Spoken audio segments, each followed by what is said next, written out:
अस्सलामुअलैकुम नाजरीन, मैं हूं मयम न्यूज़ कराची के साथ सबा हैदर। खबर शामिल करते हैं। इसराइली फौज की बमबारी में 2 नन्ही बच्चियों समेत 32 अफराद शहीद। फलस्तीन में इसराइली फौज की जारियत जारी। आज बमबारी के दौरान इसराइली फौज ने 32 फलस्तीनियों को शहीद कर दिया, जिनमें 2 नन्ही बच्चियां भी शामिल हैं।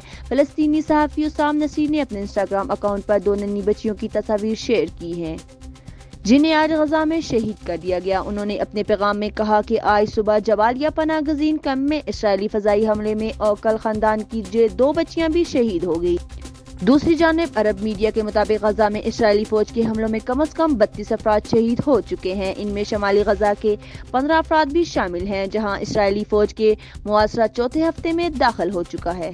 ख्याल रहे कि 7 अक्टूबर 2023 के बाद से इसराइली फौज ने 43,020 अफराद को शहीद और 1,01,110 लोगों को जख्मी कर दिया है।